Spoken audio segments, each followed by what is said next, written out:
Boa tarde, meus irmãos. Estamos aqui na Sociedade de Estudos Espíritas Francisco de Assis, hoje, dia 26 de setembro, 26 de fevereiro, 26 de fevereiro de 2022. Então, nós estamos nesse horário estudando esta obra, Epístolas de Paulo à Luz do Espiritismo. Esta obra é do nosso irmão Antônio César Perry de Carvalho, uma publicação da editora O Clarim. E nós estamos estudando as cartas aos Romanos. Vamos ver se hoje nós conseguimos encerrar as cartas aos Romanos, porque já estamos há várias aulas estudando esta carta. Mas antes de iniciarmos, eu vou pedir para a nossa companheira Eloá fazer a nossa prece de abertura. Eloá, é possível?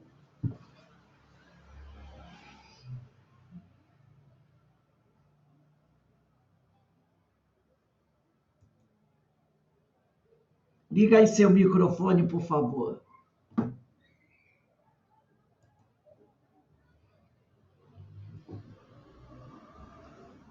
Eu acho que a Eloá está com dificuldade. Ligou, Eloá, já está. Ligou? Tá bom. Ó, já saiu fora. Ele tá danado. Tá bom assim para vocês? Estão me escutando? Alô? Alô? Estão me escutando? Sim, eu estou. Ok, tá? Sim, Eu tô com um estamos. problema aqui, ele muda a tela. Bem, Pai querido, Jesus, Mestre amado, mais uma vez reunido, Mestre, em teu nome, sob a égide de Francisco de Assis e tantos outros amigos espirituais desta casa, nós agradecemos a oportunidade de estarmos reunidos para o estudo das epístolas de Paulo, para que possamos mais uma vez aprender o que perdemos no caminho, o que esquecemos, o que não lembramos, e queremos colocar em prática para poder, mais uma vez, conhecermos melhor o que nos aguarda no estudo. Precisamos muito desse material, desse estudo, dessa iluminação, para que o nosso caminho se torne bem melhor, que a nossa vida se torne muito melhor em todos os sentidos, compreendermos as epístolas tão importantes para a nossa vida, para o nosso trabalho, para o nosso dia a dia. Agradecemos a oportunidade, Senhor, que nos é dada em teu nome. E hoje, olha, estamos assim bastante preocupadas com a nossa situação no planeta e pedimos, Senhor, cuide de nós, cuide de todos os seus filhos, seus irmãos, para que esses governantes todos possam melhorar suas condutas, suas reflexões e fazer a paz. Ninguém quer guerra. Chega a guerra do dia a dia que passamos, que todos os nossos irmãos sofrem. Então, só te pedimos isso e agradecemos a vossa misericórdia. Obrigada, Senhor, hoje, agora e sempre, graças a Deus.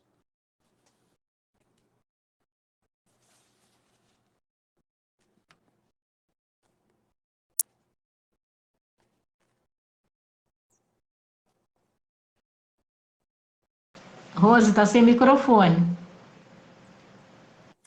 Um minutinho só, gente. Eu vou pedir a vocês um segundo só.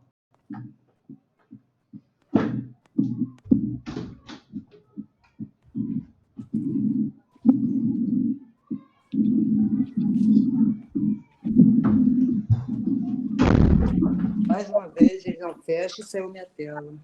Estranho, né? Esqueci. Ela está aqui. Garrafa de água e eu Fecha meu microfone. de água. Quando eu fecho, entra uma tela. Bem, Eloá, seu microfone ainda está aberto. Estou tentando agora fechar, estou com problema. A tela também.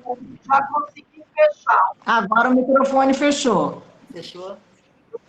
Abriu de novo. Fechou. Está fechado agora.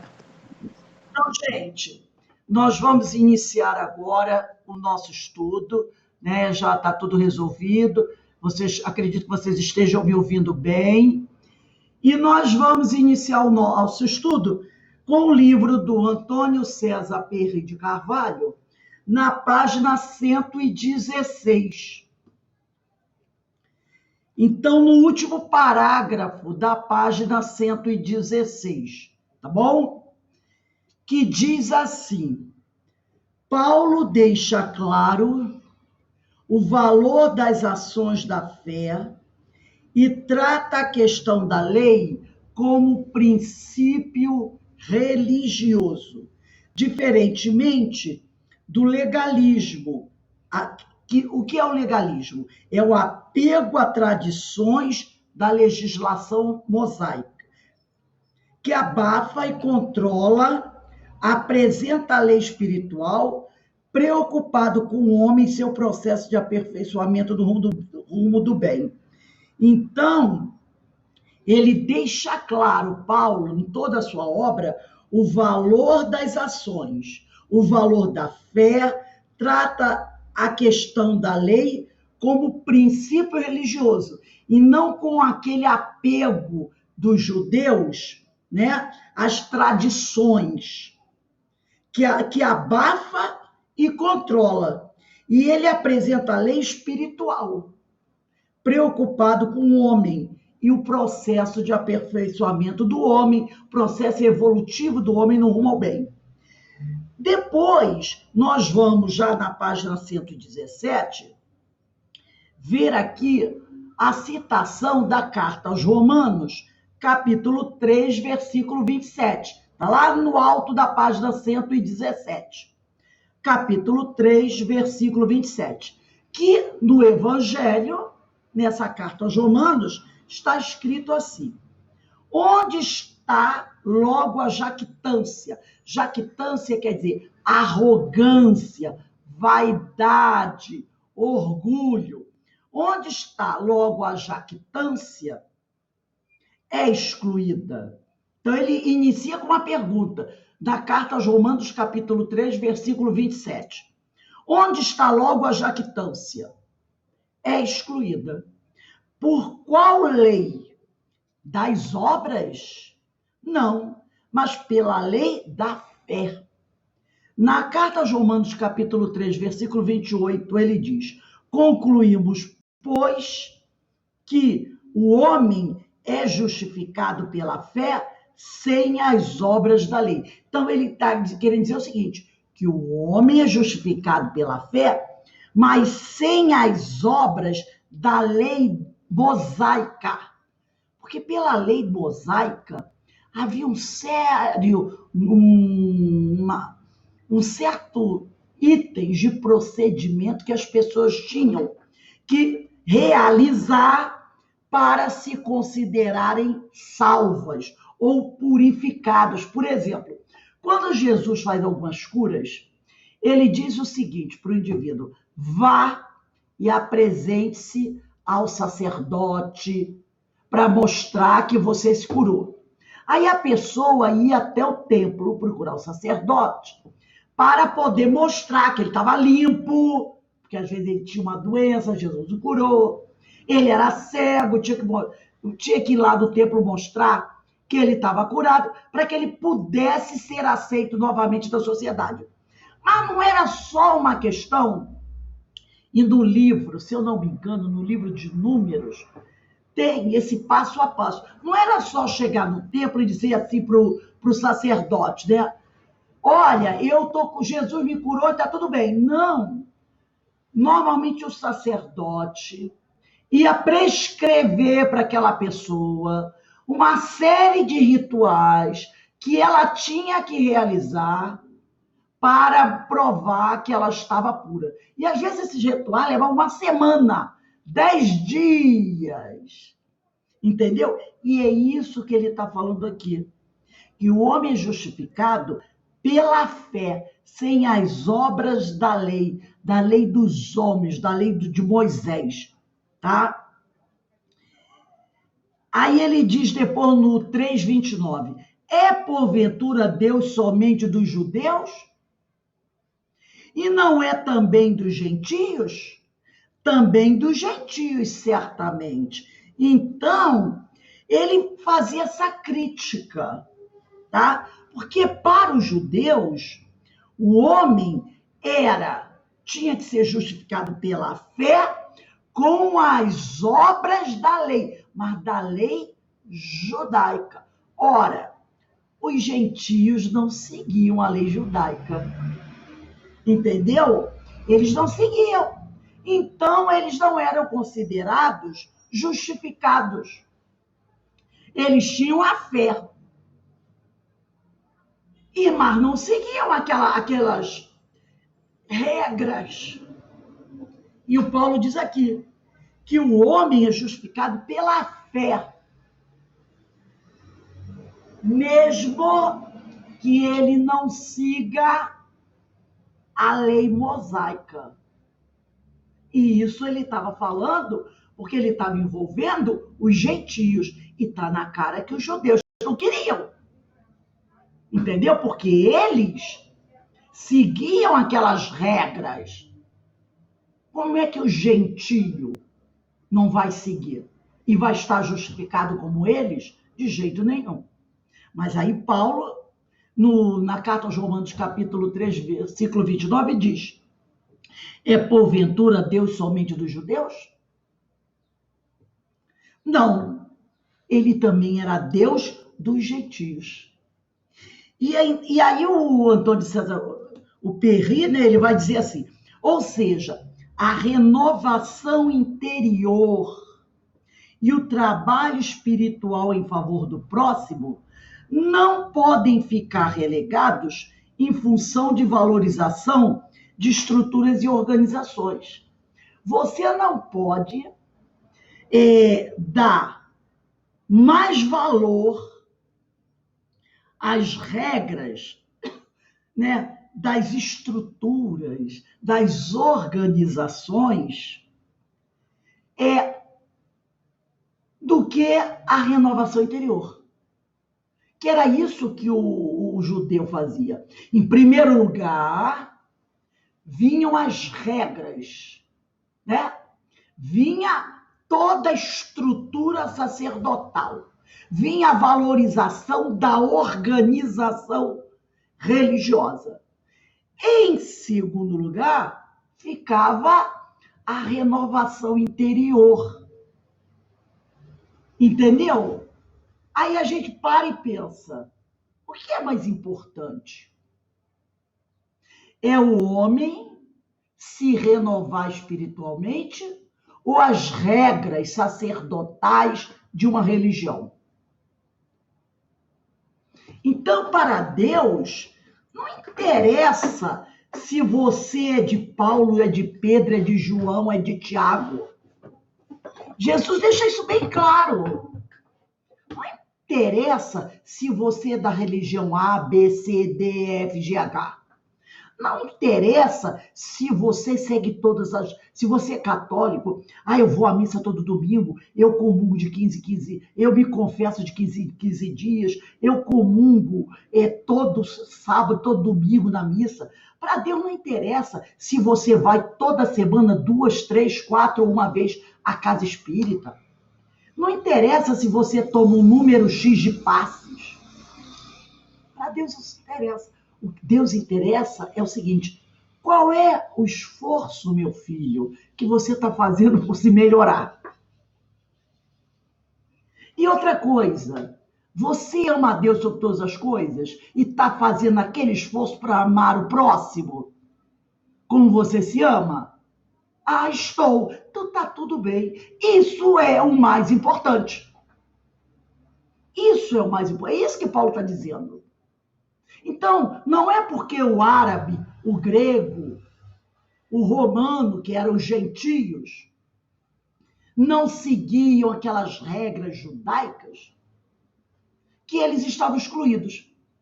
Porque se eles estavam buscando se renovar baseado no ensino de Jesus, eles estavam salvos. Entendeu? É isso que ele está querendo dizer aqui. É o que ele trata ao escrever sobre as obras da lei e a lei da fé, tendo como fundamentação a proposta altruística do amor cristão, tá? Então, numa análise, quando a gente lê isso aqui, quando a pessoa diz assim, onde está, lá no capítulo 3, versículo 27, quando ele diz assim, onde está logo a jactância excluída? Por qual lei? Das obras? Não, mas pela lei da fé. Aí vem o 3:28. Concluímos, pois, que o homem é justificado pela fé sem as obras da lei. Quando a pessoa lê isso de uma forma superficial, sem se aprofundar em que tipo de obra é essa aqui, que obras da lei são essas, parece, né, aquele que faz essa leitura superficial, parece que basta a criatura ter fé em Jesus, ter fé em Deus, tá? Que nós estaremos, né, encontrando a justificação para nossas faltas. Ou melhor, para que a gente tenha a desculpa para nossas faltas. É aquele famoso assim, que a gente escuta muito o pessoal falar. Eu vinha pelo caminho do mal, mas eu aceitei Jesus, tá tudo salvo. Entendeu? Então, a pessoa que lê isso aqui, parece que Paulo está dizendo isso. Basta que você aceite Jesus, basta que você diga, eu tenho fé em Jesus, eu tenho fé em Deus, e você encontra desculpa para os nossos enganos. Mas o sentido que Paulo está dando é outro. E esse sentido deve ser compreendido no contexto de todo o seu ensinamento. Ele não diz que basta você dizer, Senhor, Senhor, eu aceitei Jesus, eu sigo as práticas da minha religião, no caso espírita, né? Vou a casa espírita 2, 3 vezes na semana, assisto palestras públicas, faço 5 cursos, recebo passe, aplico passe, aceitei Jesus. Não basta. Então, quando a pessoa lê isso aqui, que ele diz que o homem é justificado pela fé, sem as obras da lei, parece que ele está falando que basta ter fé e não precisa fazer obra, que você está salvo. Ele está dizendo o seguinte, a obra que não precisa é aquela obra da religião, é aquelas regras da religião. Mas existem as obras espirituais. Essa você precisa fazer. E a primeira delas é a renovação interior. Se você vive dizendo por aí que ama Jesus, segue Jesus, faz tudo direitinho, mas se você não se melhora em nada, não adianta. Você pode ter até a chave da casa espírita. É o que abre e o que fecha, mas não adianta nada. Vamos pegar aí o Evangelho na Carta aos Gálatas, capítulo 2. Carta aos Gálatas. Quem tiver alguma dúvida, vai lá no índice. A Carta aos Gálatas, ela fica logo depois da segunda Carta aos Coríntios. Tem assim, segunda Carta aos Coríntios, depois vem a Carta aos Gálatas. Porque primeiro é Atos dos Apóstolos, depois vem Carta aos Romanos, depois vem primeira Carta aos Coríntios, segunda Carta aos Coríntios, Carta aos Gálatas. Carta aos Gálatas, capítulo 2, versículo 16.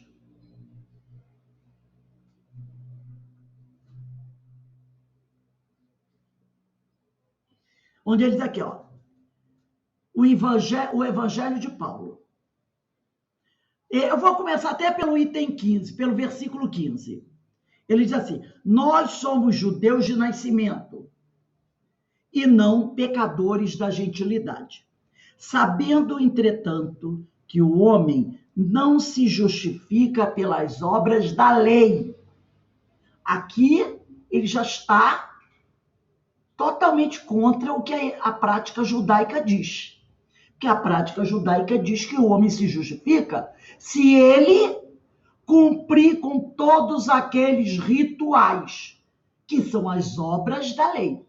Os rituais exteriores, entendeu? As obras da lei são os rituais exteriores de uma religião.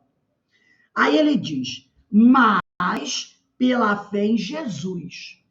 Nós também cremos em Cristo Jesus, para sermos justificados pela fé em Cristo, e não pelas obras da lei, porque pelas obras da lei ninguém será justificado. Aí a pessoa que faz a leitura superficial, ela diz o quê? Jesus. Paulo disse aqui, ó, que o sujeito será justificado pela fé em Jesus Cristo. Tá aqui, ó. Sabendo, entretanto, que o homem não se justifica pelas obras da lei, mas pela fé em Jesus Cristo. Aí o cara diz assim, basta ter fé em Jesus. Entendeu?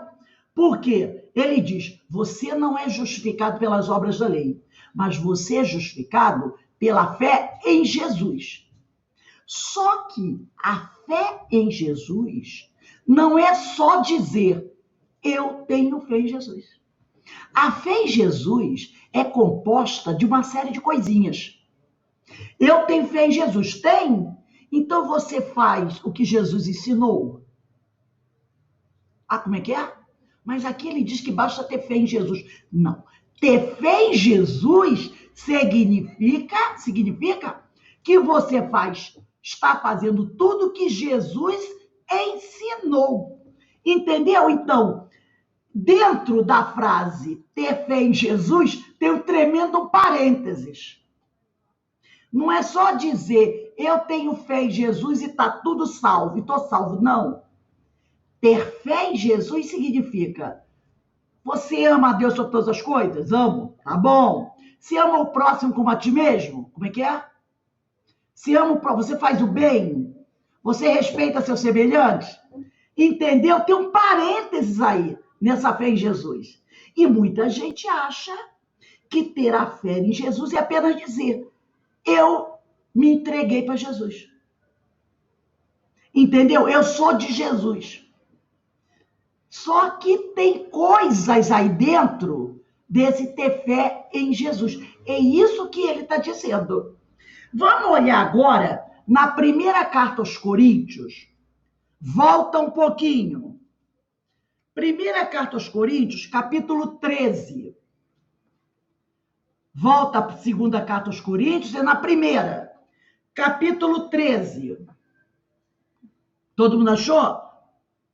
Primeira carta aos Coríntios, é só voltar.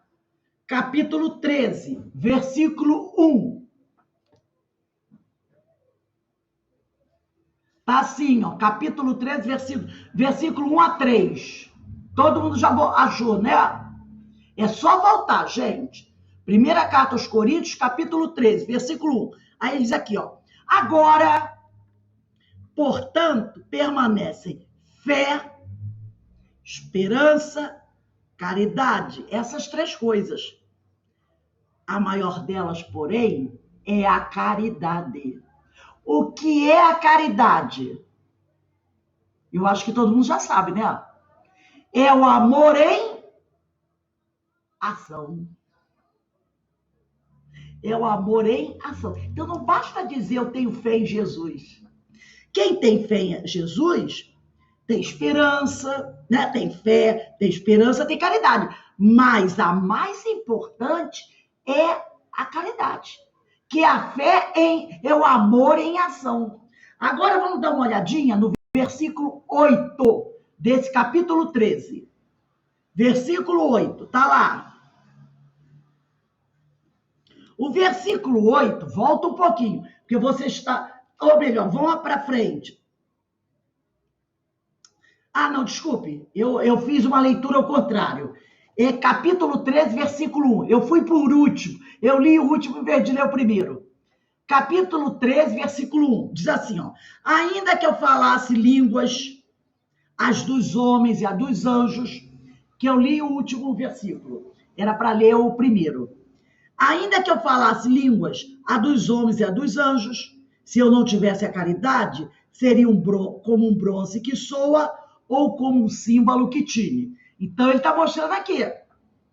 Ainda que eu tivesse vários dons de mediunidade, que eu fosse espetacular em relação aos fenômenos mediúnicos, se eu não colocar o amor em ação, nada adianta. Agora a gente vai aqui para o 2. Ainda que eu tivesse o dom da profecia, o conhecimento de todos os mistérios e de toda a ciência, ainda que tivesse toda a fé a ponto de transportar montanhas, se não tivesse a caridade, eu nada seria.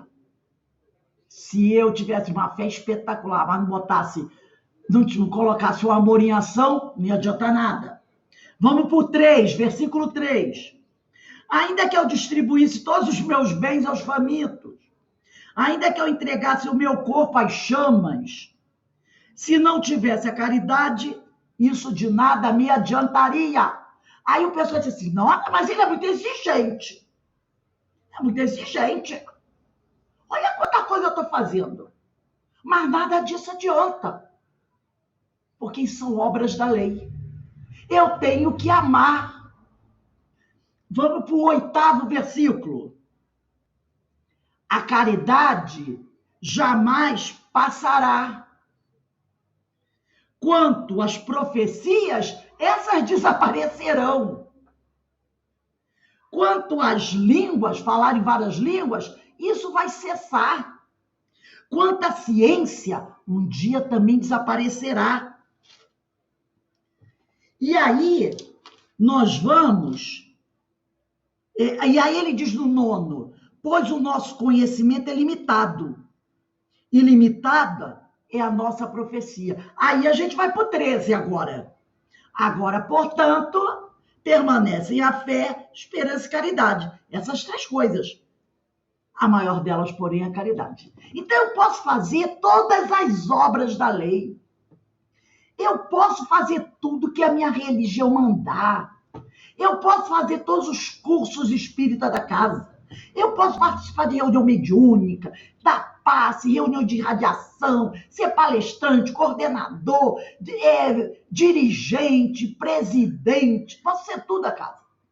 Mas se eu não colocar o amor em ação, não adianta de nada. É isso que ele está falando. E aí vem aquele cara que diz assim, eu sou ateu, graças a Deus. Só que ele não diz o graças a Deus. Eu sou ateu. Não sigo essas baboseiras de religião nenhuma. Mas o sujeito sustenta os desamparados, esclarece os que estão com a mente embotada, socorre os desesperados, ama incondicionalmente o seu semelhante. E aí o outro vem e diz assim, você é do demônio, adorador do demônio. Você não vai para o céu porque você não tem Deus do coração. Mas ele faz tudo que é necessário fazer pelo seu semelhante. Aí Paulo diz assim, esse está justificado. Esse tem o reino dos céus, conquistou o reino dos céus. Aí o povo que segue, que é ali, ó, enlouquece. Entendeu? É isso. É isso que Paulo está dizendo. E por que não vai estar? Ele também não é filho de Deus? É. Ele não conhece o pai, mas o pai conhece ele. E o pai é feliz com ele, porque ele faz tudo o que o pai manda, mesmo sem conhecer o pai. Enquanto tem outros que dizem conhecer, mas que não fazem nada que o Senhor manda. Entendeu a questão? Então vamos continuar aqui, né? O que o apóstolo estava querendo dizer, o que Paulo estava querendo dizer aos romanos, é que ninguém, né, simplificando agora, será justificado no sentido de ser perdoado. Ser justificado é isso. Quer dizer, ser perdoado, consolado, amparado, se a sua conversão se der por arrogância ou por força da lei. Você quer ver uma coisa? No passado, no período medieval, você tinha aqueles homens judeus, isso no período medieval, que foram convertidos à religião católica, que são chamados cristãos novos, né? Os cristãos novos. À força. Porque a igreja dizia o seguinte: se você não se converter ao catolicismo, que é a nossa fé, você vai para a fogueira. Então, vários judeus se converteram, entre aspas, ao catolicismo, se tornaram os cristãos novos por força da lei. Mas houve uma conversão ali? Não. Por força da lei. A mesma coisa, os nossos escravos, os nossos indígenas tinham lá a religião deles, mas foram convertidos pela força, pelos padres, ao catolicismo pela força. Então, o que Paulo está dizendo é o seguinte: ninguém vai ser convertido, tá? Por arrogância, ninguém vai ser convertido por força da lei, tá? Ninguém vai ser convertido porque quer ganhar favores. Não, tá? Ou vou me converter a Deus, vou me converter porque eu tô com medo que, se eu não me converter, Deus vai me castigar pelos meus pecados. Aí o cara diz: eu agora tenho uma religião, tá? Eu vou lá naquela religião, sigo direitinho. Mas por que você não ia, você não ligava? Não, porque me disseram que se eu não for, eu vou para o inferno. Então, ele não está se convertendo porque realmente ele percebeu que ele precisa mudar. Por isso, o grande problema que às vezes nós fizemos, um erro que nós cometemos, muitos de nós, no início da nossa caminhada na doutrina, quando a gente começou a querer obrigar nossos parentes a seguirem a nossa religião. Entendeu? Você encontrou a doutrina, não é? E você se encontrou você encontrou a doutrina e se encontrou dentro dessa doutrina. E você percebeu que aquilo que a doutrina ensina, para você é a verdade. Que aquilo que a doutrina te apresenta te ajuda a ser uma pessoa melhor.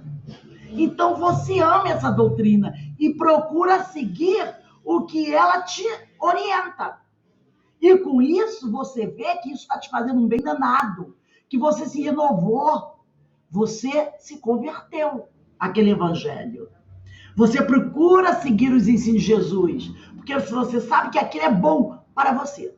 Aí você tem seu filho, sua filha, seu marido, sua esposa, que você quer que siga a sua doutrina, porque foi bom para você. Mas ela olha para aquela doutrina, ela não vê o que você vê. Mas, para evitar perturbação, ela vai lá para a casa espírita, assistir palestra, ela toma passe, aí você resolve escrevê-la no tratamento espiritual, aí ela senta lá para fazer o tratamento espiritual, fica naquela sala 1 hora ali, ó, no escuro, ouvindo a palestra, esperando o passe, 1 mês, 2 meses, quando na verdade ela não queria estar ali dentro. Ela só foi, quem conta uma história dessa é até o Menezes, que ele disse que ele trabalhava lá dentro, no tratamento, e tinha um jovem lá.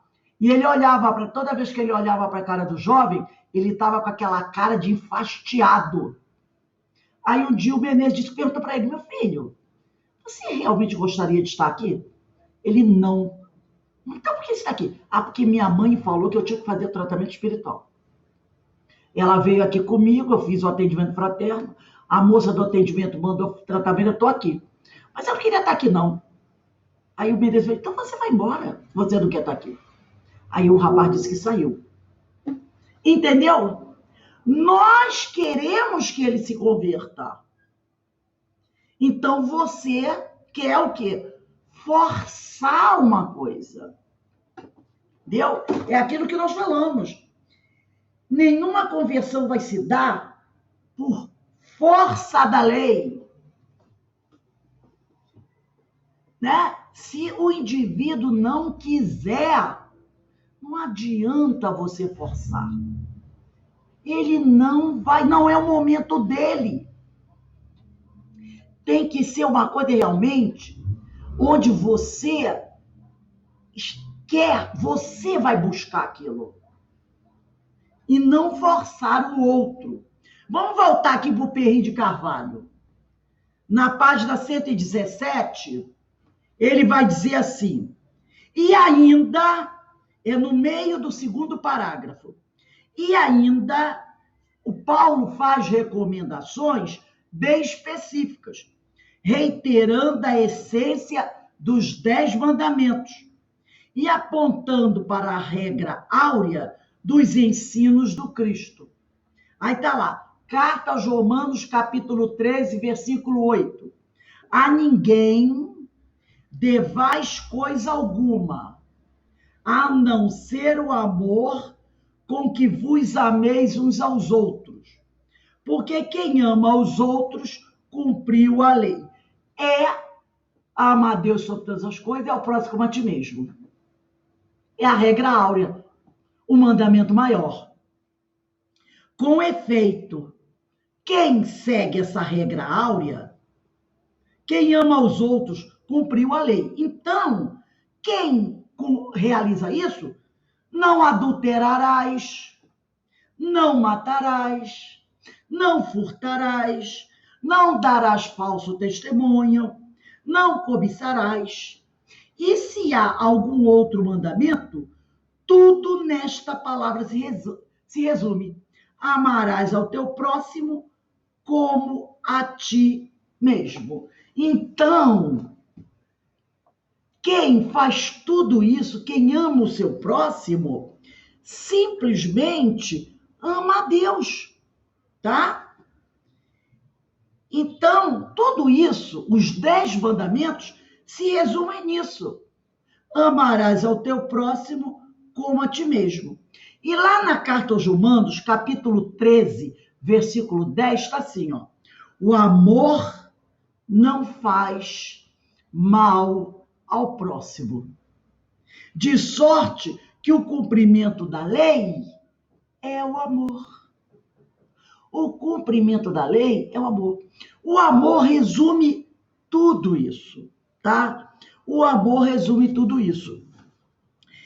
Na realidade, a gente tem que entender uma coisa que a gente tem dificuldade para entender.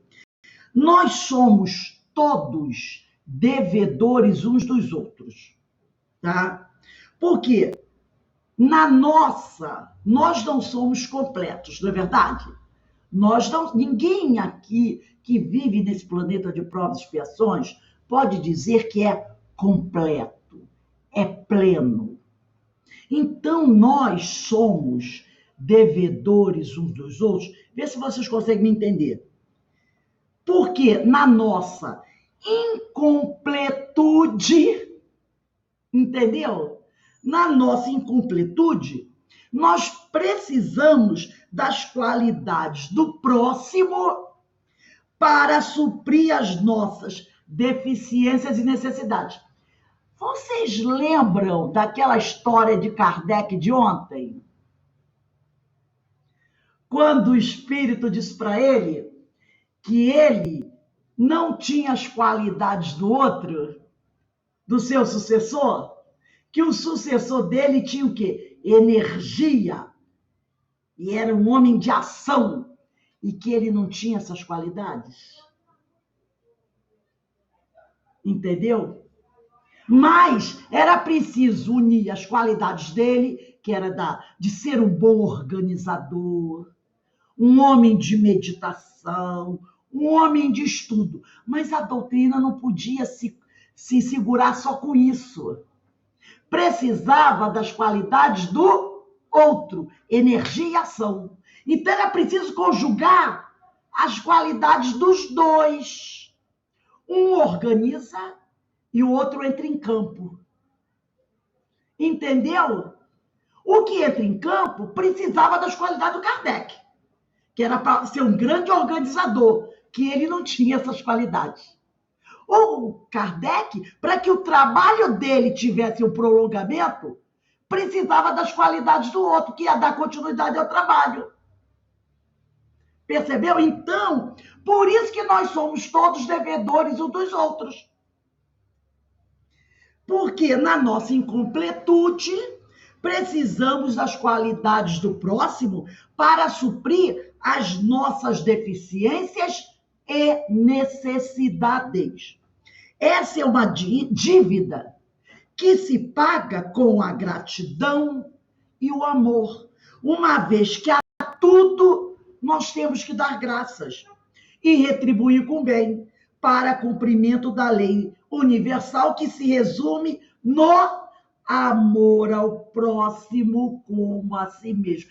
Aí a gente vai entender por que Jesus disse: ama teu próximo como a ti mesmo, porque você precisa dele para se completar.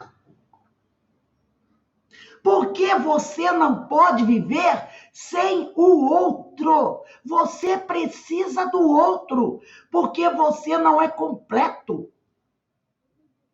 Então, você tem que amar aquele que vai te sustentar.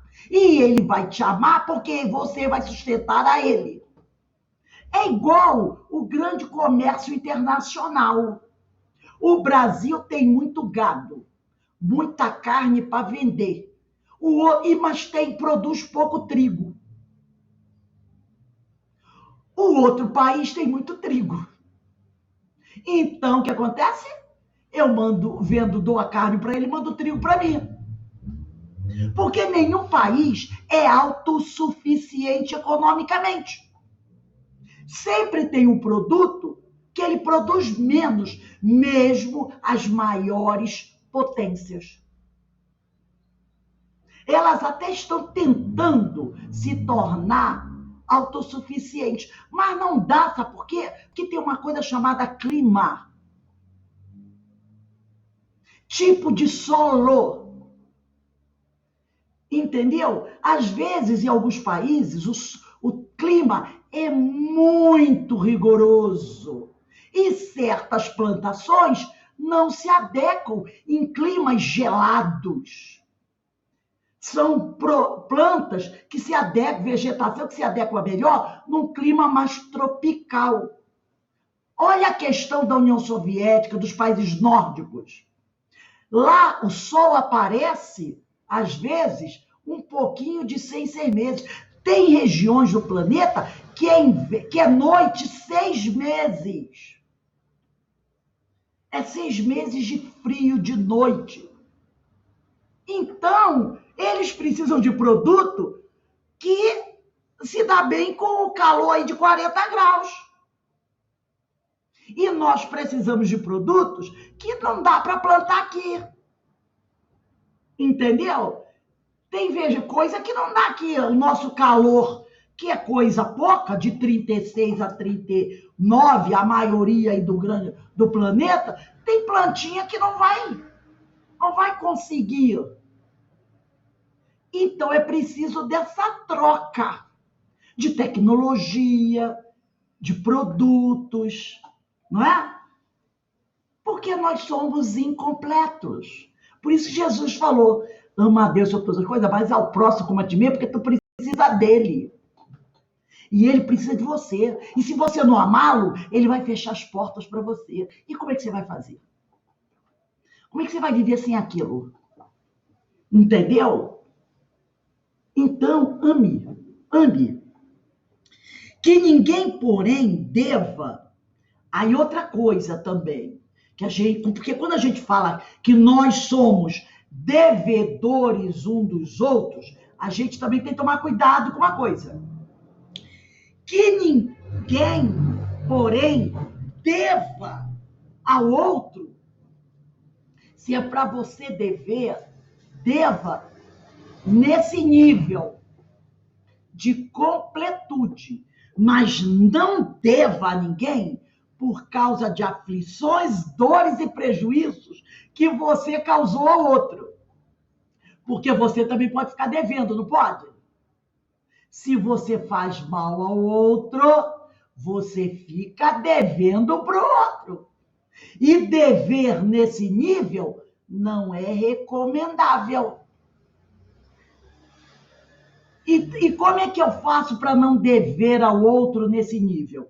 Não matando, não roubando, não cobiçando e nem mentindo, tá? Não tendo, enfim, nem mesmo um pensamento mau. Porque aí eu me lembro da Sueli Caldas Schubert, naquele capítulo 2, que nós até lemos ontem, do livro Obsessão e Desobsessão.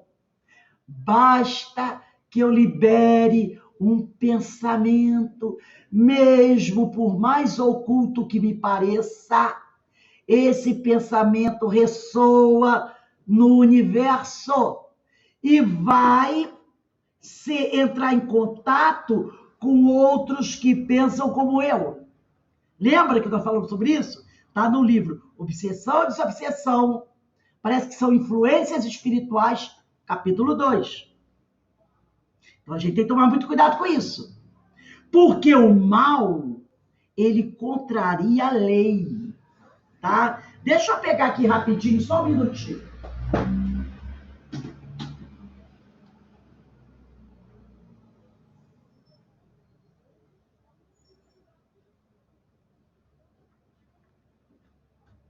Foi nesse livro aqui, né, que eu falei sobre isso, né?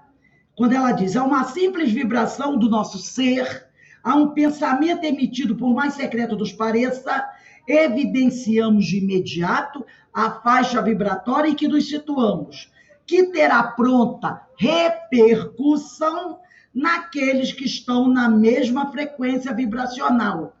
Assim, atrairemos aqueles que comungam conosco e que se identificam com a qualidade de nossa emissão mental. Então, ela deixa claro, ele diz aqui, ó, que ninguém deva ao outro, tá? Nem mesmo um pensamento maligno. Porque se eu tenho um pensamento ruim e o outro sintoniza comigo através desse pensamento ruim, eu já estou devendo a ele. Por quê? Porque eu inspirei para ele uma coisa ruim. E sabe-se lá o que ele pode fazer baseado no que eu ofereci para ele? Ele pode se sentir inspirado pelo meu pensamento maligno e a partir dessa inspiração minha, ele pode ir lá matar uma pessoa. Ele pode ir lá roubar uma pessoa. Mas aí alguém pergunta para ele, mas de onde veio essa ideia para você fazer isso? Eu não sei, eu estava na minha casa e de repente me veio esse pensamento. E eu achei bom e eu coloquei em prática. Ah, tudo bem, ele é responsável. Mas quem semeou esse pensamento que foi captado por ele será cúmplice. Perceberam? Aonde vai a nossa responsabilidade? Quando você fala alguma coisa de forma irresponsável, sem refletir sobre o que você está falando, alguém pode ouvir aquilo e se sentir entusiasmado para fazer alguma coisa. Entendeu? Quer ver um exemplo? Um exemplo assim bem grosseiro. Nós estamos no meio de um momento econômico no Brasil muito difícil, não é verdade? Muita gente desempregada, a inflação altíssima, muitas famílias passando fome. Aí alguém chega num Facebook da vida, num WhatsApp da vida e diz assim: sabe o que a gente tem que fazer? A gente tem que se reunir, invadir os supermercados e depredar e pegar tudo que tem lá. Vamos fazer isso? É isso que a gente tem que fazer. Aí o cara coloca lá no Facebook. Ou então diz assim: poxa, a passagem dos ônibus está caríssima. Os ônibus estão andando lotados. Sabe o que o povo tem que fazer? O povo tem que se reunir e depredar, queimar esses ônibus todos. Aí você coloca lá. Você colocou. Aí um sujeito, ou dois, ou três, ou quatro, leem aquilo e diz assim: não é que esse cara tem razão? Vamos fazer isso. Vamos entrar no mercado, vamos pilhar o mercado, vamos pegar tudo que tem no mercado. Aí junta-se aquela horda, invade o mercado para roubar o quê? Comida. Mas no meio daquela invasão, de repente um funcionário, um gerente, vai tentar defender o seu trabalho. Vai tentar deter aquela horda. E o que acontece? Mata o gerente. Pode acontecer, não pode? Imagina 30, 40 pessoas invadindo o mercado. Aí um funcionário vai tentar... Passa por cima. Mesma coisa, vamos depredar os ônibus. Tocamos pedra, jogando fogo. Aí, de repente, aparece um policial lá despreparado, dá um tiro. Mata alguém durante a confusão. Aí o pessoal vai dizer o quê? Tem que prender quem entrou no mercado, pilhou o mercado, acabou matando o funcionário do mercado, tem que prender o policial que atirou, tem que prender os caras que tacaram fogo. Mas esquecem de dizer, porque aí também ninguém lembra, que aquela atitude eles se inspiraram em alguém que colocou a ideia nas redes sociais. A lei dos homens talvez não alcance esse que botou a ideia das redes sociais, mas a lei de Deus vai alcançar. Por quê? Quem é que partiu a ideia? Vocês lembram aquele caso daquela mulher que foi linchada porque um cara colocou nas redes sociais que ela fazia parte de um culto de sacrifício de crianças? E ela era evangélica até, coitada. Ele colocou lá. Ele viu, botou a foto lá e disse que era da mulher. Botou a foto dela e disse que era ela. A pessoa invadiu a casa dela, linchou, matou a mulher. E ela dizia que não tinha nada a ver com isso. Aí os linchadores foram presos e tudo mais. E o cara que botou a foto dela, depois ele pediu desculpas, que aquilo era um meme, era uma brincadeira que ele tinha feito. Redundou em quem? Na morte da mulher que foi linchada e um monte de gente foi preso, acusado de crime. Ele não é responsável também? É, claro que é. Então ele diz aqui, né, que nós temos que tomar cuidado mesmo com o nosso pensamento maligno. Porque nós podemos ser devedores do nosso próximo pelo lado negativo. e até pagarmos essa conta, a coisa não vai ser fácil. Então, aí também nós temos que ver que esse mal, tá? Esse mal, ele contraria a lei. E nós somos compelidos à reparação do prejuízo. Quando eu fico devendo ao outro, porque eu inspirei uma atitude negativa, que pode ter levado a prejuízos materiais e até prejuízos de vida, eu terei que, no futuro, reparar os meus erros, tá? E também eu vou ter que reparar esse prejuízo centavo a centavo, ceitil a ceitil. Eu vou ter que enxugar as lágrimas que eu fiz derramar muitas vezes, também às vezes chorando e sofrendo, para aprender a valorizar o bem e a conservar a paz. Quem age sob as leis do amor divino, tá? Nem precisa das leis humanas, porque a sua conduta é aquela que por si mesma já evita causar qualquer prejuízo ou sofrimento aos outros. Aquele que já tem interiorizado em si o ama a Deus sobre todas as coisas e ao próximo como a ti mesmo, ele não precisa da lei humana para dizer, você não pode fazer isso, você não pode fazer isso, aquilo, porque ele já tem isso dentro dele, entendeu? Enquanto outras pessoas precisam daquele outro que fica ali, ó, não põe a mão ali, não faz assim, o outro não, o outro você não precisa falar, que ele já sabe o que ele pode fazer e o que ele não pode fazer. Vamos voltar aqui ao livro do Perry. Há trechos da epístola aos Romanos com registros sintéticos, está lá no final da página 117.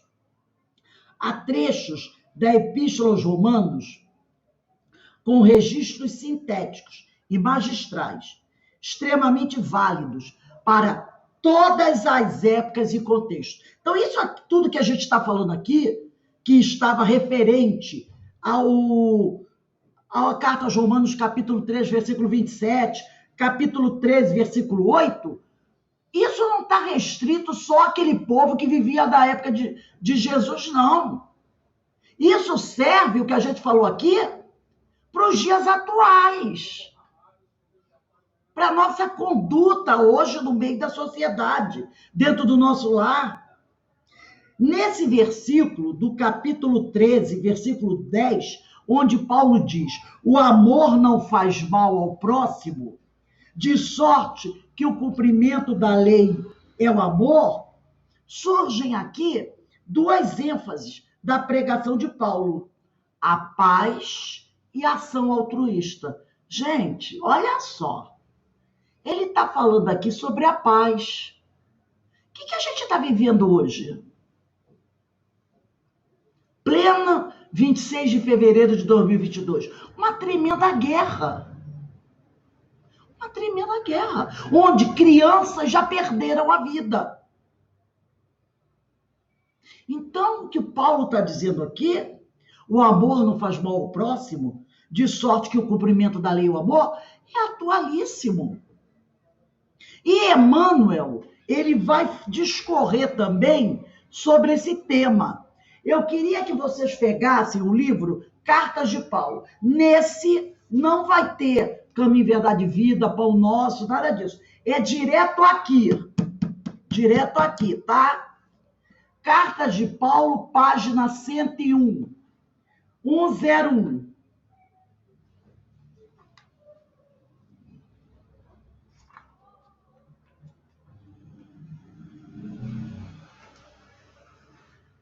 Cartas de Paulo, página 101. Eu vou pedir para a Denise fazer a leitura da Cartas de Paulo, página 101.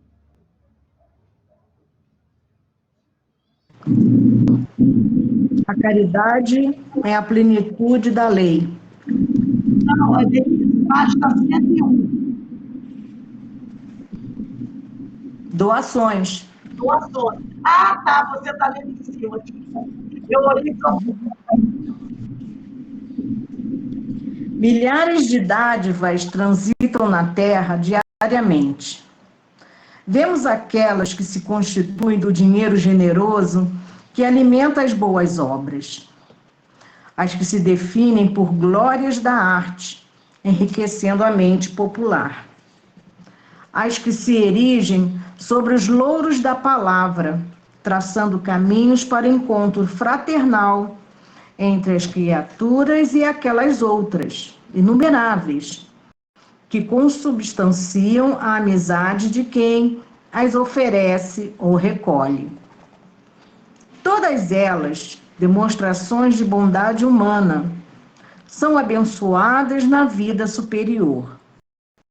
Entretanto, uma existe, inconfundível, entre todas, da qual nós, os seres em evolução no orbe terrestre, não conseguimos prescindir. Ao alcance de todos, ela se expressa por exigência inarredável do caminho de cada um. Desejamos referir-nos ao amor, sem o qual ninguém logra subsistir. Além disso, o amor é a força que valoriza qualquer dádiva, tanto quanto a maneira de dar. Muitos de nossos irmãos necessitados, junto de quem praticamos o ideal da beneficência, de certo agradecem o concurso materializado que lhes possamos ofertar. Mas quantas vezes estimariam, acima de tudo, receber uma bênção de solidariedade e otimismo que lhes restaure a alegria de viver e o conforto de trabalhar. Reflitamos de igual modo nos companheiros temporariamente apresados no cárcere das paixões e reconheceremos que o mundo tem tanta necessidade de amor quanto de luz. Meditemos nisso e, diante da parte de trabalho que nos compete na construção do reino de Deus entre os homens, seja à frente dos felizes ou dos imperfeitamente felizes, dos justos ou dos menos justos, comecemos por estender com as dádivas de nossas mãos aquelas outras que nos é lícito nomear como sendo o favor do sorriso fraterno, o benefício da boa palavra, o empréstimo da esperança e o donativo do entendimento. Reformador, setembro de 1966.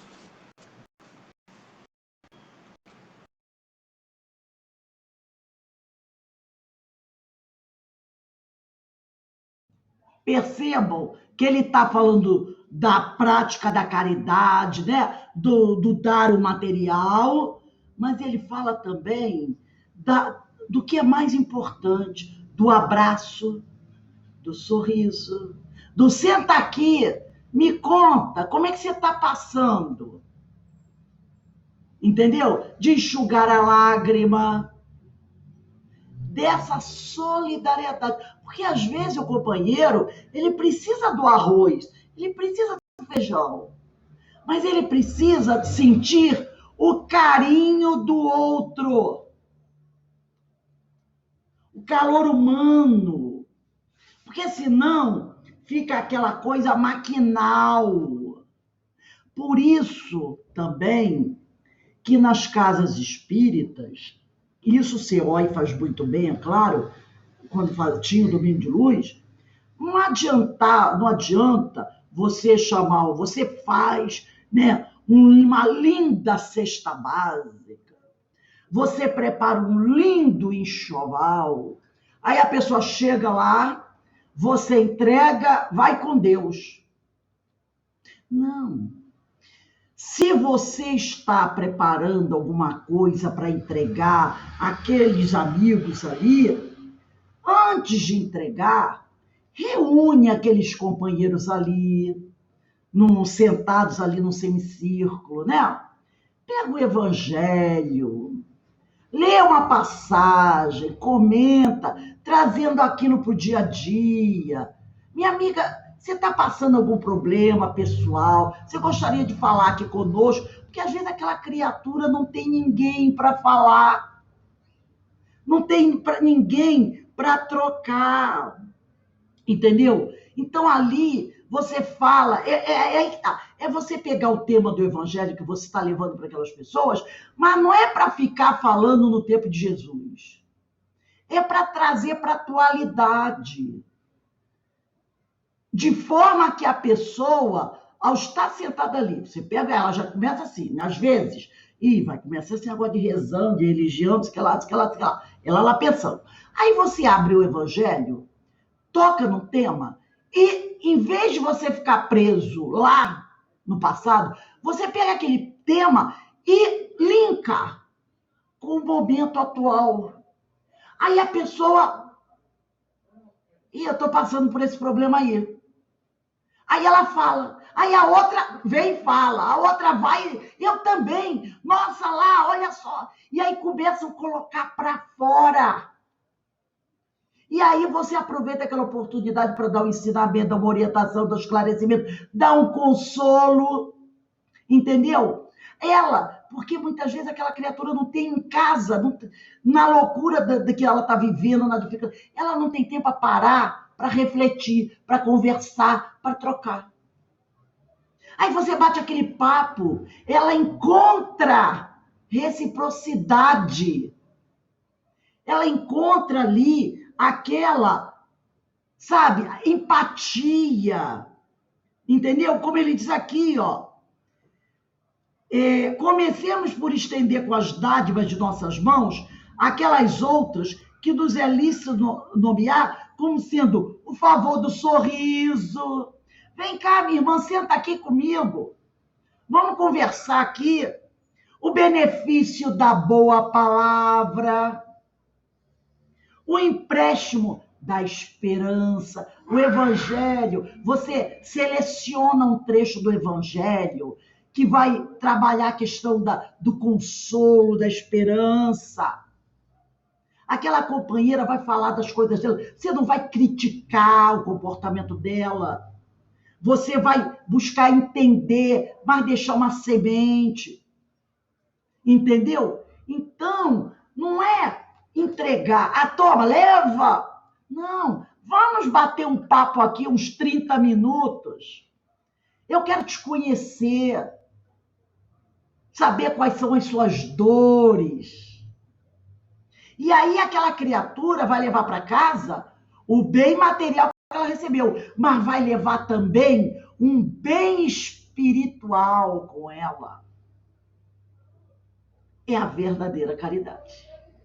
Porque dar cesta básica, você dá. Você dá. Dá sacola de roupa, e você dá, lava, passa, costura, repara, não é? Mas sentar ali, ouvir aquela companheira, falar das suas dificuldades, chorar, reclamar, criticar, entendeu? E ela às vezes não tem ninguém. Joana diz assim, numa passagem belíssima, que eu gosto, ela diz, falar é maravilhoso, mas saber ouvir é divino. E às vezes esses companheiros que ali estão, eles não têm quem os ouça. Quem os ouça. E nós vimos muito isso aqui em Petrópolis durante a pandemia, porque algumas pessoas, psicólogos, que vieram e foram lá para o meio do local onde houve desmoronamento, muitas vezes, teve um deles que falou assim, o jornalista perguntou, o que o senhor está fazendo aqui? Eu estou escutando, porque os bombeiros estão cavando o buraco ali. O cara que perdeu a esposa e 3 filhos está aqui do meu lado. Ele está dizendo para o bombeiro, cava aí que a minha mulher e meus 3 filhos estão aí debaixo da terra. Tinha uma senhora que ela gritava, ela dizia assim, eu quero que os bombeiros cavem aí, porque meus 3 filhos estão aí dentro. Eu não admito que os meus filhos apodreçam aí dentro, debaixo dessa terra. Eu quero enterrar. Eu não quero deixar os corpos deles apodrecendo aí embaixo. E aí uma psicóloga estava do lado. E ela virava para a psicóloga e dizia, olha que absurdo, eles não querem trabalhar. É lógico que os bombeiros estavam trabalhando, mas na cabeça dela, aí o pessoal diz, olha essa mulher reclama dos bombeiros. Eu digo, gente, ela é mãe. A dor dela é uma dor que eu não sei nem quero saber o grau. Então deixa ela gritar, reclamar. Aí a psicóloga estava do lado desse senhor e o João perguntou, o que você está fazendo? Eu estava ouvindo, ele veio falar comigo e falar, meus filhos, e contando e falando, e o psicólogo lá. De vez em quando falava uma coisa, e ele falando. Olha o trabalho daquele homem ali. Ele foi para lá para ouvir as pessoas que ficavam 1, 2, um dia inteiro. Aquele pai que estava procurando o filho no Rio, o Gabriel, tinha umas 20 pessoas com ele. E eles se reuniam, ele falava com elas, meu filho, aí outro, vamos lá procurar. A maioria já sabia que não ia encontrar o garoto com vida. A maioria já sabia. Mas estavam lá ouvindo ele. É isso aí. Entendeu? Era um homem que tem uma boa situação financeira, mas ele queria enterrar o filho. Ele precisava ter alguém para ouvir ele falar, reclamar. Não quero saber se ele está reclamando, se o que ele está reclamando é válido ou não. Oferece o teu ouvido. Entendeu? É isso que Emmanuel está falando aqui. Isso é fantástico, é uma coisa assim, sabe? Vamos avançar mais um pouquinho aqui. Em cima desse texto aqui, deixa eu só pegar aqui que eu fechei o meu livro rapidinho, só para pegar uma conclusão aqui, que a gente já está se encaminhando para o final. Vamos aqui na página 118 do livro do Perry. Na carta aos Romanos, capítulo 14, versículo 19, diz assim, sigamos, pois, as coisas que servem para a paz, para a edificação de uns para com os outros. Então, sigamos, pois, as coisas que servem para a edificação de uns para com os outros. Desde o princípio, gente, vamos lembrar, desde o princípio, nós vamos falar até de um assunto que, como eu falei, é atualíssimo. A guerra permeia os relacionamentos individuais e grupais, não é verdade? É do princípio do mundo. A gente sabe que a guerra está aí, permeando os nossos relacionamentos. E ainda hoje, e quando eu digo hoje, não é tempo atual não, é hoje, 26 de fevereiro. E ainda hoje, faz vítimas em todos os cantos do planeta. A violência tem sido, infelizmente, um mecanismo de defesa e dominação. O que está acontecendo hoje? Essa guerra está como um mecanismo de dominação, tá? Dizimar o inimigo ou aprisioná-lo sempre foi a solução para se alcançar uma possível paz, embora apenas tenha servido para estimular o ódio e mais conflito. Jesus veio ao mundo para nos dar a sua paz, a única, a verdadeira paz, porque se estabelece a paz de Jesus no coração da criatura, mesmo que o meio em que se encontre seja de tormentas e injustiças. O sujeito pode viver no verdadeiro inferno dentro do meio social que ele se encontra, mas se ele tem a paz do mestre, ele está vivendo numa tranquilidade interior, íntima. Só a luz pode espancar as trevas. Só o amor é capaz de dissipar o ódio. Ao ensinar que o amor incondicional é lei divina e universal, o mestre nos convida a procurar apenas as coisas que servem para a paz e a amorosa edificação de uns para com os outros, como as expressões fraternais, a palavra gentil, os atos de solidariedade, de respeito e de caridade. É isso que o mestre nos convida a procurar. Essa solidariedade, essa fraternidade, a palavra amiga, o respeito ao próximo. É isso que o mestre nos ensina, que é a verdadeira paz. Vamos voltar aqui para o Perry. Uma frase muito repetida e de autoria de Paulo de Tarso explicita a proposta da prática do amor cristão. Que palavra é essa? Está lá em Carta aos Romanos, capítulo 12, versículo 21.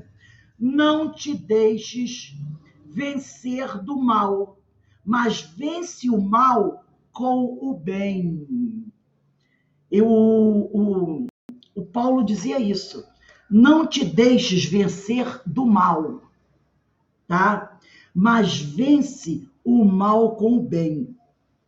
E por que isso? Porque a mensagem de Jesus é o amor pleno, que é incondicional e desinteressado. E diante do mal, pede que se responda com compreensão. Não adianta você tentar enfrentar o mal com a violência. Não adianta. Você só vai conseguir vencer esse mal se você agir com compreensão, tolerância e o perdão. Que se estenda a mão ao inimigo e se lhe propõe a reconciliação para que a paz permeie os relacionamentos. Avança convidando a dar de comer, de beber ao inimigo, né? Quando estiver com fome e sede, socorrendo nas suas necessidades, orando por ele, entendeu? Lembra que Jesus ensinou do amor aos inimigos? Ora por ele. Mas eu não posso chegar perto do meu inimigo, que ele vai me matar, ele vai acabar comigo. Mas você pode chegar perto dele sim, através do seu pensamento. Ora por ele. Porque nós nos comunicamos através da irradiação do pensamento. Então, ora pelo seu inimigo, que você estará se comunicando com ele. Você estará auxiliando esse inimigo. Entendeu? E com isso, você vai conseguir vencer o mal. E aqui o Perry, voltando ao livro do Perry, ele diz aqui, ó, a edificação da paz, com base na vivência do bem, recebe alguns comentários por parte de Emmanuel. E aí vai ser o último texto que nós vamos ler hoje. Está lá no Quem Tem Vinha de Luz, capítulo 24, ou Cartas de Paulo, página 121.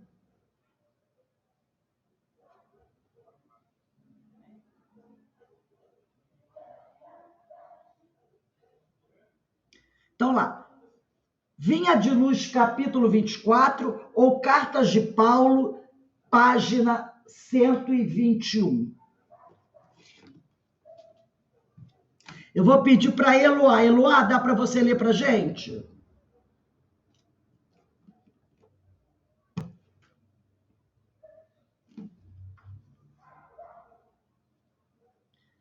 Cartas de Paulo, 121. Ou Vinha de Luz, capítulo 24.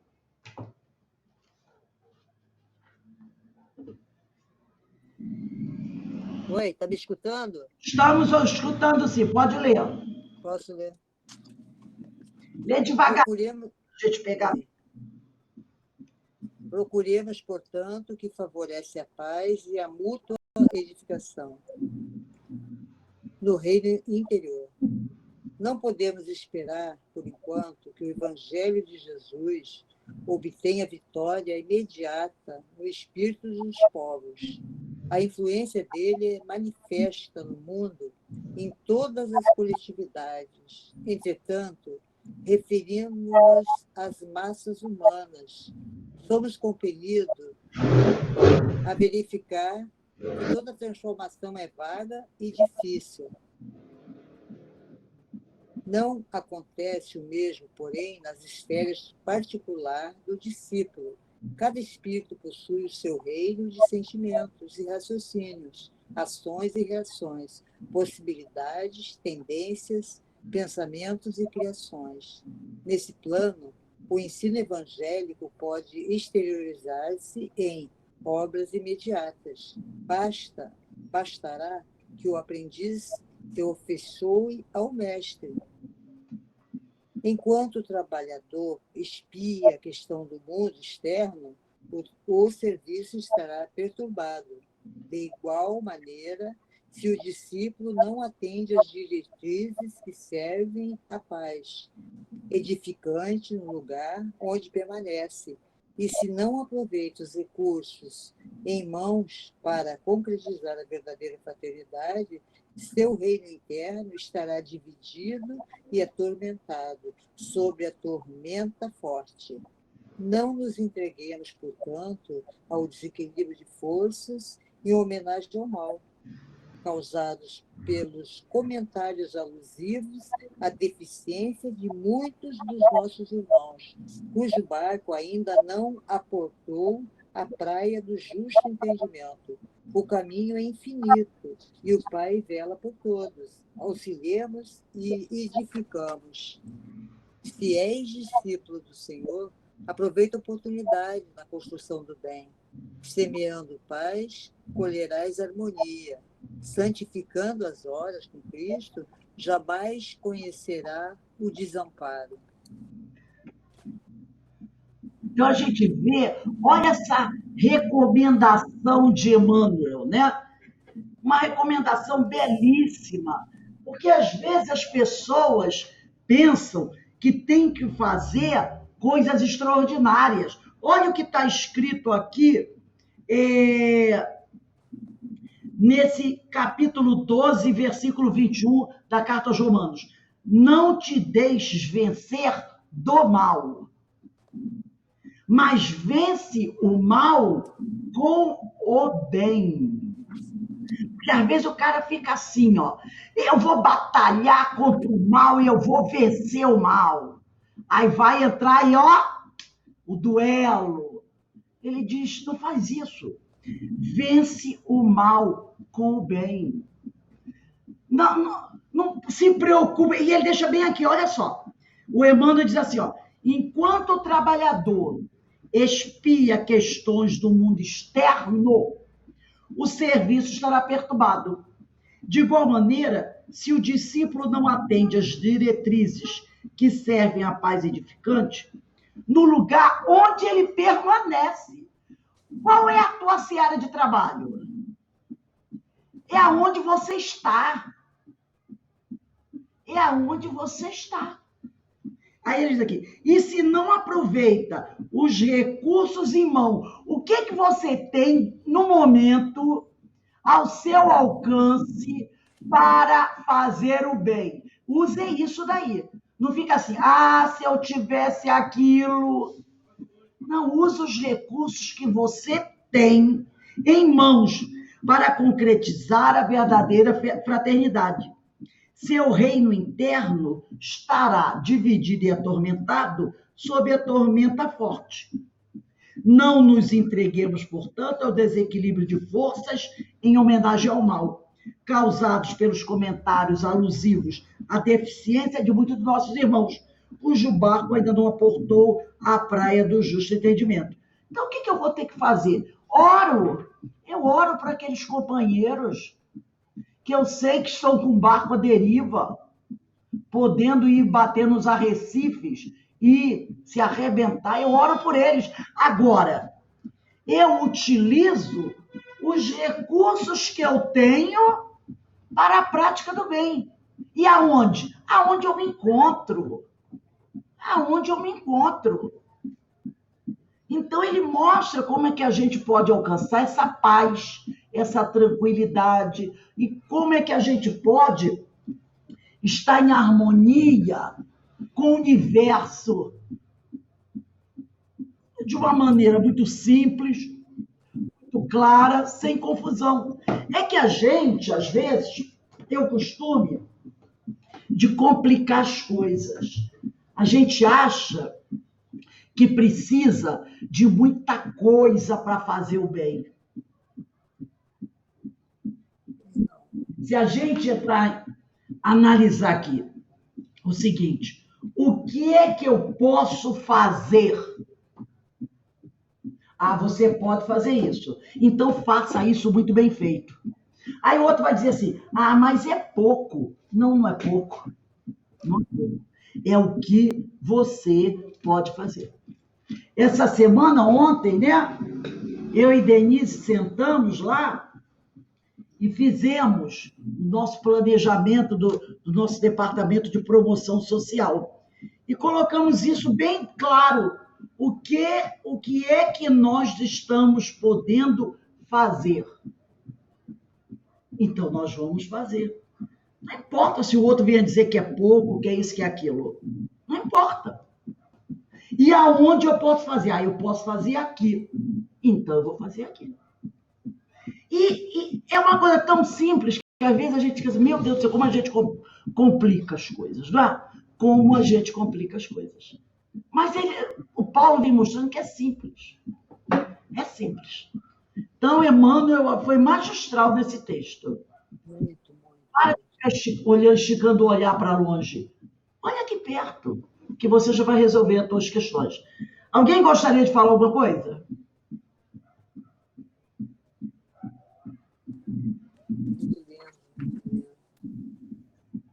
Ô, Rose, Vamos falar, meu irmão. você já está encerrando o estudo ou tem mais? Estamos encerrando. Então tá. No caso aí, a gente já abordou muitas coisas, né? Muitas reflexões a gente já fez. O estudo foi bem amplo. Desde o início lá das questões, eu fui anotando aqui, tem muitas coisas, né, que a gente precisa refletir, né? O Eloá, Denise, Ana. Sim. E aí a gente, nesse texto que a gente leu aí de doações, é aquilo que está no Evangelho, né? Tem a caridade moral e a caridade material. A caridade material ela é muito necessária, mas a caridade moral é indispensável. A palavra, o abraço, o apoio, né? Então, inclusive, eu sei dessa frente que vocês aí no Cefa estão abrindo, né? Desse trabalho aí. Então, cabe a nós dar força material, porque se eu pudesse, eu estava dando a força moral também, né? Porque pelo fato que ocorreu aí em redor aí da cidade, nossa, quanta coisa precisa de amparo, nossa, não dá nem para medir, é incomensurável as necessidades dos nossos irmãos. A gente vê aí pelos noticiários as coisas acontecendo, o desespero e tal. E nesse último texto aí lido, né, que é no Reino Interior, a gente vê que cabe a nós fazermos onde nós estamos. O feijão com arroz.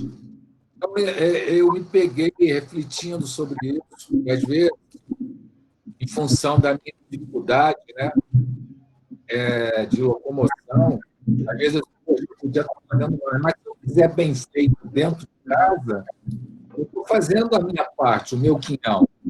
Perfeito.